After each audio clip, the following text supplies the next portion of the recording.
Skiing in Europe in those days was walking up the hill. Every step you took up gave you one step of skiing down. Other than that, you could ride the cable car. That was for the elite skiers and the ones that knew what they were doing. One man changed all of that, and his name was Ernst Constam. He was from Zurich, a 41-year-old avid skier, and also a cable car engineer. And it was his idea that some way or another, they ought to be able to do something for the beginner skiers. In an hour's time, the skier could go down about 6.5 minutes of downhill skiing, and the rest of that hour was climbing uphill. Ernst felt that he could come up with a design that would let them ski short areas without having to work so hard. He came up with the idea of 2 horizontal wheels that this continuous cable could circle around, and it would be off the ground and people could ride up. And he felt that something safer could be suspended from the cable, and it would be a form of a J, a great big letter J, which the person could then be kind of pulled up from behind, and it wouldn't be tiring and it would be safe. His J-bar came out 2 years before the rope tow came out in the United States.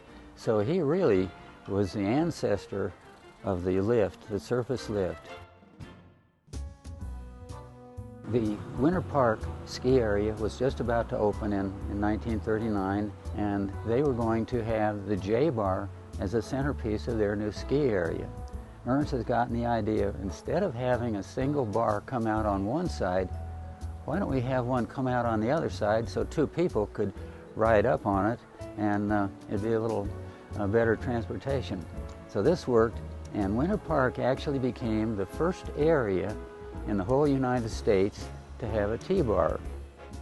Now in April of 1940, Ernst Constam decides to move over to the United States. He decided to settle into Denver, and that's where he made his national office.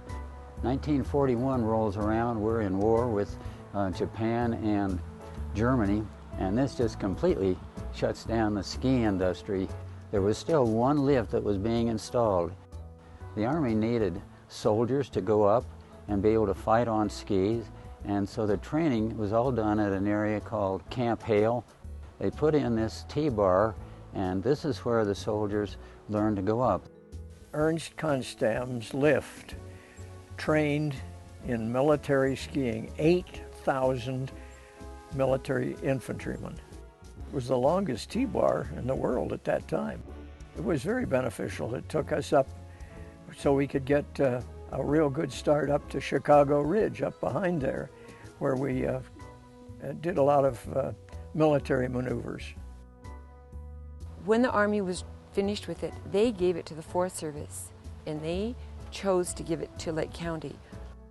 In the post-war era, there weren't too many lifts like that, and the one at Cooper Hill was a blessing for a lot of people from Denver who made the journey to Leadville, knowing that that lift was there. They wouldn't have learned if there hadn't been an uphill conveyance of some kind to get them started. And you see what the ski industry amounts to now, and that wouldn't have happened. You could not have enticed people to ski if they knew they had to hike the mountain first. So the contribution was unmeasurable almost. The development of the overhead cable was a major, huge impact on skiing.